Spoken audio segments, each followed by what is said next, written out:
Bien, como estábamos diciendo, corresponde analizar el valor de la jurisprudencia constitucional. El concepto de jurisprudencia constitucional es curioso, pero no, esta terminología no es utilizada ni por la Constitución ni por el Código Civil, que solamente nos habla de la jurisprudencia reiterada del Tribunal Supremo, como ya comentamos en su día, ni siquiera en la Ley Orgánica del Tribunal Constitucional. Pero hay que decir que en la Ley Orgánica del Tribunal Constitucional sí se refiere al concepto de doctrina constitucional. Yo creo, aunque hay distintos autores que han tratado de señalar las diferencias entre doctrina y jurisprudencia, creo que son términos sinónimos. Cuando nosotros hablamos de jurisprudencia constitucional, nos referimos a la doctrina contenida en las sentencias y autos del Tribunal Constitucional. Por supuesto, en fin, todos estos aspectos son dudosos, ¿no? Algunos autores dicen, ¿serían solo sentencias o sentencias, autos y providencias? ¿Sería solo la fundamentación, la ratio decidendi, o sería también los obiter dicta? Bueno, yo creo en realidad que cuando se habla de doctrina constitucional, y ya he dicho que esto va a ser sinónimo de jurisprudencia, es la fundamentación, y es la fundamentación tanto en sentencias como en autos, es decir, la base de la decisión. Y como vengo diciendo, esta fundamentación, que es en definitiva la interpretación que el Tribunal Constitucional hace de la Constitución, y también en su caso la interpretación constitucional de la ley, tiene carácter de fuente del derecho. Lo he reiterado varias veces, pero no he dicho porque la ley lo establece, pero no he mencionado cuál. Se trata del artículo 5 de la Ley Orgánica del Poder Judicial.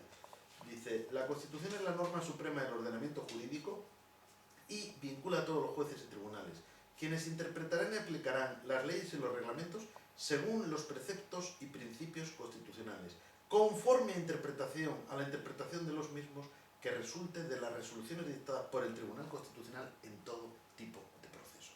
Por lo tanto, luego hablaremos especialmente del valor de las sentencias en los procesos de inconstitucionalidad, pero el valor de fuente del derecho se predica de toda la doctrina, de toda la interpretación, nos dice el artículo 5, doctrina, o podemos decir de toda la jurisprudencia constitucional, entendida como la interpretación que hace el Tribunal Constitucional de la Constitución, de los principios y preceptos constitucionales y de las leyes y los reglamentos que tengan que interpretarse de conformidad con estos principios y preceptos constitucionales. Por lo tanto, esa fundamentación que deriva de las sentencias y de los autos del Tribunal Constitucional recaídos en todo tipo de procesos vinculan a los jueces y tribunales, y eso significa que los jueces y tribunales tienen que utilizarlo en la misma condición, naturalmente, que utilizan la propia Constitución y que utilizan la ley. Otra cuestión sería la del rango de la jurisprudencia constitucional dentro de este sistema de fuentes. Cuando el primer día que explicábamos fuentes pusimos aquí un cuadro,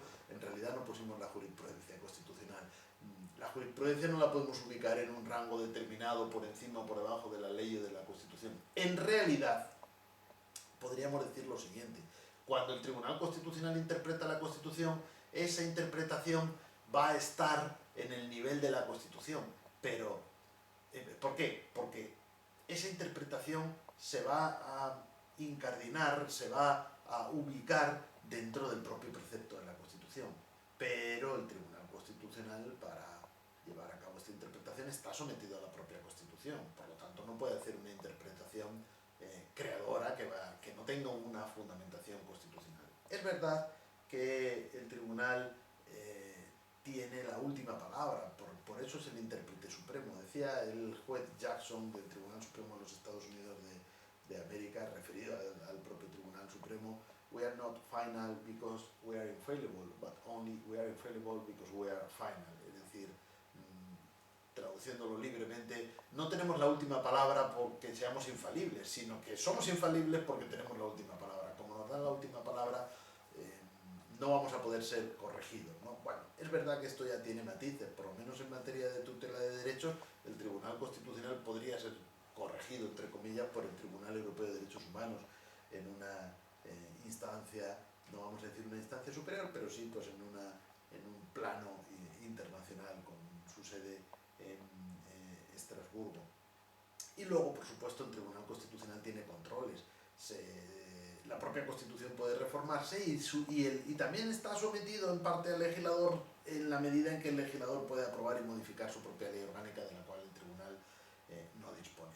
Pero dicho esto, en general, cuando el tribunal interpreta la Constitución, esa jurisprudencia va a ocupar la misma posición que el artículo que es interpretado, ¿no? Por eso se dice, también muy típico del caso de los Estados Unidos de América, esta referencia o esta mención a que la Constitución no son solo los 6 artículos de la Constitución y las pocas enmiendas que se han aprobado, sino los volúmenes de jurisprudencia de la Corte Suprema, porque la Constitución, en alguna medida, aunque esto sea una tesis bastante realista, vamos a decir, pero en alguna medida es lo que la Corte Suprema dice que es. Bueno, yo creo que por lo menos podemos decir que esa jurisprudencia, cuando interpreta la Constitución, se va a ubicar en ese nivel.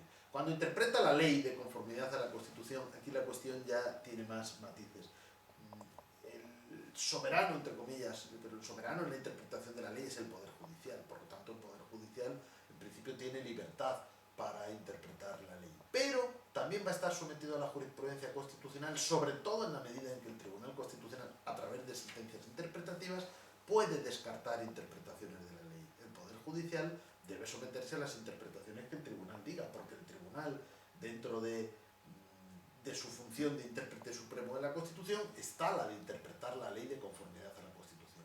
Y aunque esta función la comparte por completo con los tribunales, como hemos dicho antes, porque los tribunales siempre pueden interpretar la ley de conformidad con la Constitución, cuando se haya pronunciado el Tribunal Constitucional descartando determinadas interpretaciones, yo creo que debería solo descartar interpretaciones, pero incluso si lo que hace es elegir la única interpretación que considera de una ley conforme a la Constitución, esto también va a vincular a los tribunales, también va a ser fuente del derecho, pero en este caso, digamos, la posición de esta fuente, de esta interpretación que se hace de una ley, sería la misma de la ley, no sería la de la Constitución, ¿no? Porque lógicamente es una interpretación que se está dando a la propia ley. Por lo tanto, esa sería la jurisprudencia constitucional como fuente del derecho y su interpretación, y su valoración, digamos, su ubicación dentro del sistema de fuentes. Todo lo que he dicho hasta ahora se refiere a la jurisprudencia definida como la doctrina que se contiene en las sentencias y otros en todo tipo de procesos. Pero también es verdad que a partir de ahí hay especialidades en los distintos tipos de procesos. Hay que pensar que el tribunal conoce de bastantes procesos, pero que se pueden agrupar en 3 en función de la naturaleza. Por un lado, los de control de constitucionalidad, a los que me voy a referir a continuación, porque a eso se refiere la última de los epígrafes de esta lección. Por otro lado, los de tutela de los derechos, que básicamente es el amparo. Y por otro lado, los procesos de conflicto, que pueden ser conflictos entre el Estado y las comunidades autónomas o entre comunidades autónomas, o conflictos entre órganos del Estado. La naturaleza es diferente. Los procesos de control de constitucionalidad tienen como objeto decidir si una norma es contraria a la Constitución. Los procesos de tutela de los derechos tienen como objeto decidir si se ha vulnerado un derecho fundamental de una persona. Y los procesos de conflictos tienen como objeto decidir a quién corresponde una competencia. Naturalmente, en función de esto, los efectos de las sentencias podrán variar, aunque en todo caso la jurisprudencia va a ser fuente, como ya he dicho. Pero a partir de ahí, los efectos de las sentencias pueden cambiar o pueden ser diferentes, porque en un caso, cuando se define a quién corresponde una competencia, pues eso va destinado y en principio va a vincular a los que tenían esa controversia, ¿no? Es decir, a los sujetos, a los órganos políticos que disputaban esa competencia. Y lo mismo en el caso de las sentencias de amparo, los efectos de la sentencia, como digo, una cosa es la vinculatoriedad de la jurisprudencia como fundamentación de la sentencia y otra cosa es los efectos concretos de las sentencias. En el caso concreto de la sentencia de amparo, pues vinculará a las partes en el proceso del cual, el llamado proceso acuo, es decir, el proceso del cual procede el amparo, porque el recurso de amparo siempre es subsidiario a otro proceso. Es lo que sería un tipo de vinculación interpartes, en lo que tiene que ver con el fallo de la decisión de la sentencia. En principio, con matices que podríamos ver, así sería. Pero ahora nos interesa, y con esto entro en la última pregunta de esta lección, la sentencia del Tribunal Constitucional en los procedimientos de inconstitucionalidad. Es decir, conviene señalar qué efectos pueden predicarse de estas sentencias específicas recaídas en procedimientos de inconstitucionalidad. Estos procedimientos que van a ser estudiados en la lección correspondiente del Tribunal Constitucional, por eso ahora no me voy a extender más, son el recurso de inconstitucionalidad y la cuestión de inconstitucionalidad. Y luego tendríamos el control previo de los tratados internacionales, pero aquí, al ser un control previo, todavía no tenemos el tratado en vigor y por lo tanto los efectos que vamos a señalar no van a ser aplicables a una sentencia de control previo de constitucionalidad de los tratados, nada más que en lo que tiene que ver con la vinculatoriedad de la propia sentencia o la vinculatoriedad de los poderes públicos a la propia sentencia. Bien, pues en estos procesos de control de constitucionalidad, sin perjuicio de que desde el punto de vista de los procesos van a ser estudiados en otra lección, sí hay que decir que tenemos un parámetro en la constitucionalidad común para el recurso y la cuestión y un objeto del control de constitucionalidad. El parámetro es qué elementos vamos a considerar como criterio de contraste, es decir, como aquello que no se puede infringir, como aquello que lo vamos a utilizar como criterio de valoración de la ley, con aquello contra lo cual la ley no puede ir, aquello que no puede ser contradicho por la propia ley. Ese es el parámetro. A veces se utiliza el término bloque de la constitucionalidad, a mí me gusta más la terminología de parámetro, porque lo de bloque tiene unos perfiles más específicos. Por supuesto, ahí está la propia Constitución en primer lugar, pero luego existen un conjunto de leyes que son llamadas, o de normas, que son llamadas normas interpuestas, porque a efectos de control de constitucionalidad, ellas tienen que ser conformes con la Constitución. Son objeto de control de constitucionalidad, pero van a ser parámetros de la constitucionalidad de otras normas. En el caso español, ahí tenemos los estatutos de autonomía, porque evidentemente las leyes autonómicas que infrinjan un estatuto de autonomía pueden ser declaradas inconstitucionales.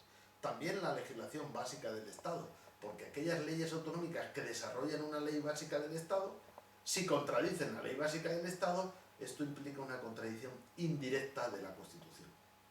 Exactamente igual en el caso de leyes que estudiaremos en su momento, previstas en el artículo 150, leyes orgánicas de transferencia o delegación, leyes marco, leyes de armonización, se pueden utilizar como parámetro de la constitucionalidad de otras leyes como son las leyes autonómicas. Básicamente eso es el parámetro. Hay ciertas dudas sobre los reglamentos del Congreso, el Senado, los reglamentos parlamentarios.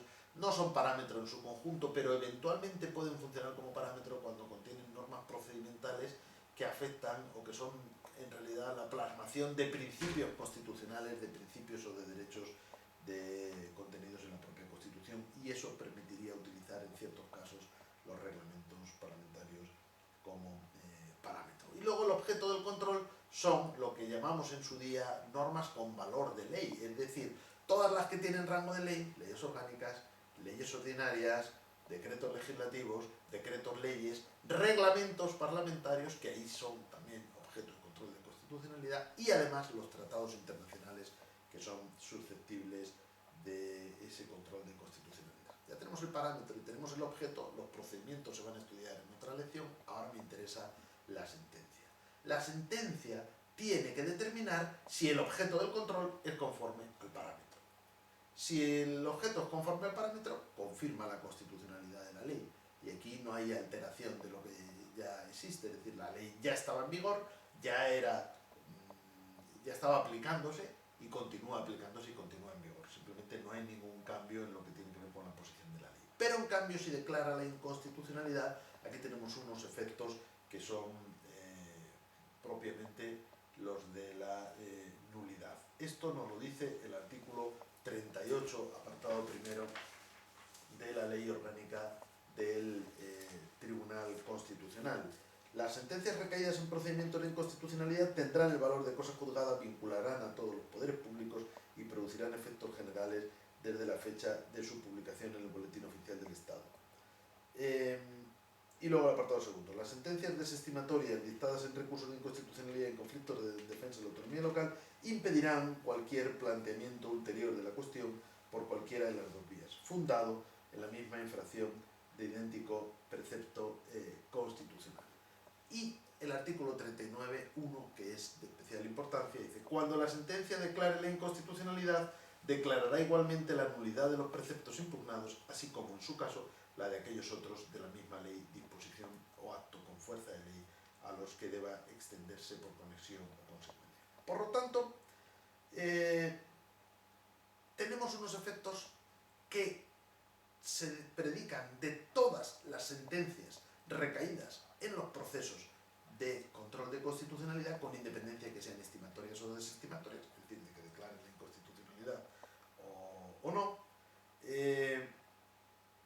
y otros que van a ser específicos de sentencias desestimatorias o de sentencias estimatorias.